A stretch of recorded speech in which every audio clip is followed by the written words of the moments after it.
성도님들 요즘 뭐 저희 집 애들도 그러는데 라면, 뭐 피자, 햄버거 같은 이런 패스트푸드를 굉장히 좋아합니다.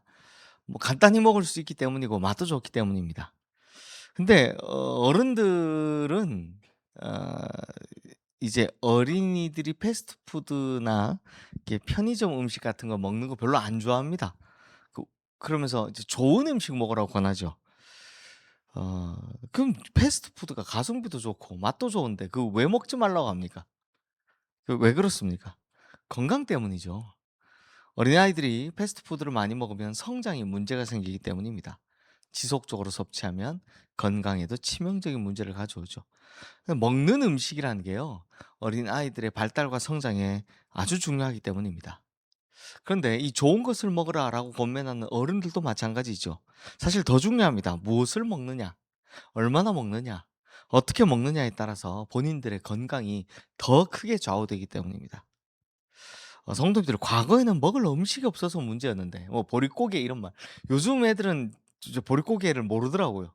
예. 뭐 안 배우더라고요. 보릿고개 아시는 분들이면 연식이 좀 되신 분들인데, 이 과거에는 먹을 음식이 없어서 문제였는데 요즘은 음식이 많아서 문제입니다. 너무 많이 먹고 또 뭐 좋든 안 좋든 너무 음식을 무분별하게 섭취하기 때문에 성인병이 걸린다라고 하죠. 그래서 음식을 절제해야 되고 또 좋은 음식 골고루 먹어야 되고, 그리고 나이가 들수록 좀 적게 먹으려고도 노력을 해야 됩니다. 이렇게 설교하는 제가 굉장히 찔립니다. 저는 잘 안 되거든요. 근데 성도님들, 이건 육체에만 해당되는 말씀이냐? 그렇지 않습니다. 영혼에도 해당되는 말씀입니다. 하나님의 말씀을 잘 먹어야 영혼의 건강이 보장되기 때문입니다. 좋지 않은 음식을 먹는 영혼들은 여러 가지, 결국 이 성인병 걸리는 것처럼 여러 가지 문제를 경험하게 될 것이기 때문입니다. 그래서 먼저 베드로 사도는 영적 성장을 위해서는 무엇을 먹지 말아야 할지에 대해서 먼저 말씀을 하고 있습니다. 우리 1절 말씀 함께 읽겠습니다. 그러므로 모든 악독과 모든 기만과 외식과 시기와 모든 비방하는 말을 버리고. 자, 그런데 성도님들 보십시오. 여기 나오는 악독, 기만, 외식, 시기, 그리고 비방하는 말, 이게 이제 좋지 않은 영혼의 음식인데, 자세히 보시면 전부 다 혼자 할 수는 없는 것들입니다. 다 상대방이 있어야만 할 수 있습니다. 시기하고 비방하고 외식하는 걸 해보면 달콤하고 짜릿합니다. 남들 시기하고 비방하고 뒷담화하는 순간 즐겁고 재밌습니다. 그런데 그 과정 중에 자기 영혼도 상하고 있다는 걸 깨달아야 합니다. 그 과정은 짜릿하지만 돌아와서 생각해 보면 너무 허무하고 공허합니다. 내가 오늘 무엇을 하고 살았냐? 생각해 보면 내 입으로 남을 원망하느라 내 영적 성장을 위해서 한 게 하나도 없는 겁니다.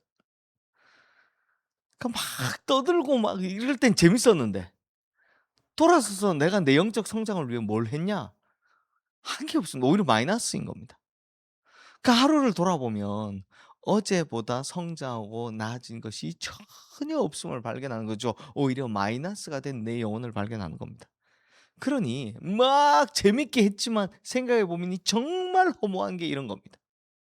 그러니 성도님들, 누군가를 비방하고 욕하는 것 그 자체로 내 영혼이 침잠하는 것이라는 사실을 기억하셔야 한다라는 겁니다. 자, 그러면 반대로 영적 성장을 위해서 뭘 해야 될까요? 2절 말씀 함께 읽겠습니다. 갓난 아기들 같이 순전하고 신령한 젖을 사모하라. 이는 그로 말미암아 너희로 구원에 이르도록 자라게 하려 함이라. 자, 베드로는 간단하게 이야기합니다. 순전하고 신령한 젖을 사모하라. 자, 여기서 말하는 순전하고 신령한 젖은 두말할 것 없이 바로 하나님의 말씀입니다. 그러니 이 하나님의 말씀을 사모해야 하는 이유 역시 간단합니다. 성장 때문입니다. 영혼의 건강 때문입니다. 하나님의 말씀을 받아먹고 그 말씀을 지키고 노력하다 보면 자기 믿음의 성장, 영혼의 성장을 이루기 때문입니다. 베드로 역시 주님을 만난 후에 이 과정을 통해 성장했습니다. 사실 베드로가 예수님 처음 만났을 때요, 아무것도 몰랐습니다. 그냥 혈기 넘치는 어부였을 뿐입니다. 그런데 예수님께서 자기를 불러주셨죠. 사람 낚는 어부가 되라 라고 말씀하신 후부터 예수님을 따라다니면서 예수님께서 하신 말씀을 받아먹기 시작합니다. 그러면서 자라나기 시작합니다. 그렇게 사실 막 말로는 "주는 그리스도시요 살아계신 하나님의 아들이십니다."라고 했지만 막 그 교회에 대한 축복을 받지만 또 예수님 십자가 달리실 때는 예수님이 누군지 자체를 아예 몰랐기 때문에 막 뜯어 말리다가 사단이라는 소리도 듣게 됩니다. 그런데 이 순전하고 신령한 젖 하나님의 말씀을 먹으면서 점점 성장의 성장을 거듭하는 겁니다. 결국 나중에 어떻게 됩니까? 성령이 임하고 난 후에는 사도 중의 사도로 흩어져 있는 성도들에게 이렇게 편지를 쓰면서 영적인 지도자의 자리를 공고히 다져가는 영적 성장의 산 증인이 된 겁니다. 그래서 가장 큰 변화가 일어난 사람이지 않습니까? 복음서에 보는 베드로하고 사도행전에 보는 베드로하고 완전 딴판이지 않습니까? 그러면서 베드로는 이어서 말씀합니다. 성장의 목표가 어디까지인가? 그러니까 성장을 하는데 성장의 목표는 어디까지인가? 우리 5절 말씀 함께 읽겠습니다. 너희도 산돌같이 신령한 집으로 세워지고 예수 그리스도로 말미암아 하나님이 기쁘게 받으실 신령한 제사를 드릴 거룩한 제사장이 될지니라.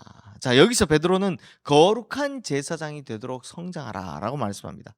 그런데 성도님들, 제사장 혈통상 레인만 될 수 있습니다. 자, 그러면 베드로가 거룩한 제사장이 되기까지 성장하라라고만 하는 말씀은 무슨 뜻일까요? 9절 말씀이 나오는데요. 우리 함께 읽겠습니다. 그러나 너희는 택하신 족속이요 왕 같은 제사장들이요 거룩한 나라요 그의 소유가 된 백성이니 이는 너희를 어두운 데서 불러내어 그의 기이한 빛에 들어가게 하시니에 아름다운 덕을 선포하게 하려 하심이라. 그러니까 그냥 제사장이 아니라 혈통상 제사장이 아니라 뭐가 들어갑니까? 왕 같은 제사장이 되라고 말씀합니다. 즉 혈통에 그냥 초점을 맞추는 게 아니라 제사장의 역할과 기능에 초점을 맞춘 말씀이다라는 거죠. 즉 제사장이 뭐 하는 사람이냐라고 물어보는 거죠. 뭡니까? 하나님과 백성 사이를 연결해 주는 중재자 역할을 하는 사람입니다. 그러니 우리가 믿음을 가지고 이 하나님 말씀을 먹고 성장하다 보면 결국 나중에는 어떻게 되는 겁니까? 믿음이 어린 자와 하나님을 연결해 주는 중재자가 될 수 있다라는 겁니다. 이 사실 이것도 베드로 자신이 증인입니다.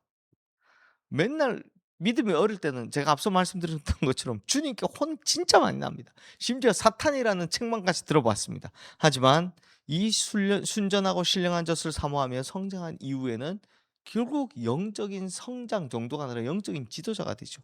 그래서 믿음이 어린 초신자들과 하나님을 연결해 주고요. 그들의 믿음의 성장을 돕는 자가 되더라라는 겁니다. 그렇다면 성도님들, 우리 역시 이 말씀을 통해 뭘 봐야 합니까? 나는 어디까지 성장해 있는가를 봐야 합니다. 나는 과연 거룩한 제사장, 왕 같은 제사장이 되어 있는가를 한번 살펴봐야 된다는 겁니다. 그럼 뭡니까? 나는 과연 믿음이 어린 자와 하나님을 연결해 주고 있는가? 내가 그 사람들을 위해서 막 뒷담화하고 그 사람도 갉아먹고 내 영혼도 갉아먹는 게 아니라 진짜 믿음의 백성으로 그들을 돕고 있는가? 그게 아니면 나는 아직까지도 말씀을 가까이 하지 않으면서 오히려 믿음이 성장한 사람에게 기대고 있는 건 아닌가? 이런 것들을 여러 가지를 살펴보자라는 겁니다. 성도님들 사람마다 이게 저도 저희 아들들한테 "우유 많이 마셔라. 키 커야 된다." 맨날 이런 이야기 하는데 왜 그렇습니까? 키가 크는 나이가 있기 때문입니다. 그렇죠. 뭐 제가 이 나이에 키가 더 크겠습니까? 그런 일이 일어난다면 그건 뭔가 잘못된 겁니다. 사람은 성장할 때가 있습니다. 그렇죠. 우리 영혼도요. 비슷합니다. 성장할 때가 있습니다. 뭐 끊임없이 성장해 가야 되지만 확 성장하는 때가 있습니다. 우리 성도님들 보시면 믿음이 확 성장할 때가 있으셨잖아요, 보면. 그럴 때가 있습니다. 그런데 우리 제일 많이 하는 착각이 뭐냐면 교회 연수가 내 믿음의 성장을 보장한다고 생각하는 거. 그러니까 내가 교회 오래 다녔으면 내 믿음이 당연히 성장해 있을 거라는 착각. 혹은 직분이 내 믿음을 보장한다는 착각입니다. 요즘 인터넷들 보면 지옥 갈 목사들 많다라고 하는데 맞습니다. 네, 그럴 것 같습니다. 그런데요. 그러니까 목사라는 타이틀이 믿음의 성장을 보장해 주지 않는다라는 겁니다. 근데 목사만 그렇겠습니까? 다 똑같습니다. 다. 모든 성도들이 다 똑같다는 겁니다.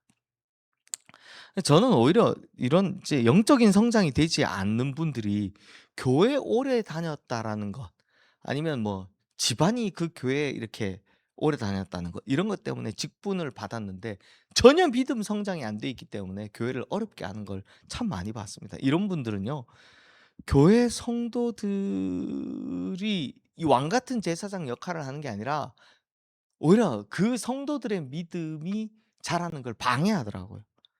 그러므로 하나님께서 우리에게 요 신앙의 성장 과정을 딱 주셨으면 요 신앙 여정에 맞게 성장하는 믿음의 백성들이 되어야 한다는 겁니다. 이게 믿음이 확 자랄 때가 있는데 그때 하나님 말씀을 열심히 보면서 이렇게 예배하면서 믿음이 자라게 해야 된다라는 겁니다. 자, 마지막으로 베드로는 거룩한 제사장이 되는데 거기에만 그치지 말라라고 이야기합니다. 우리 21절 말씀 함께 읽겠습니다. 이를 위하여 너희가 부르심을 받았으니 그리스도도 너희를 위하여 고난을 받으사 너희에게 본을 끼쳐 그 자취를 따라오게 하셨느니라. 자, 거룩한 제사장, 왕 같은 제사장이 그치지 말고 어디까지 이르라고 합니까? 그리스도에게까지 성장하라. 예수 그리스도의 자취를 따라서 라고 말씀합니다. 이건 바울이 에베소서 4장 15절에서 하신 말씀과 동일한데요. 오직 사랑 안에서 참된 것을 하여 범사에 그에게까지 자랄지라. 그는 머리니 곧 그리스도라.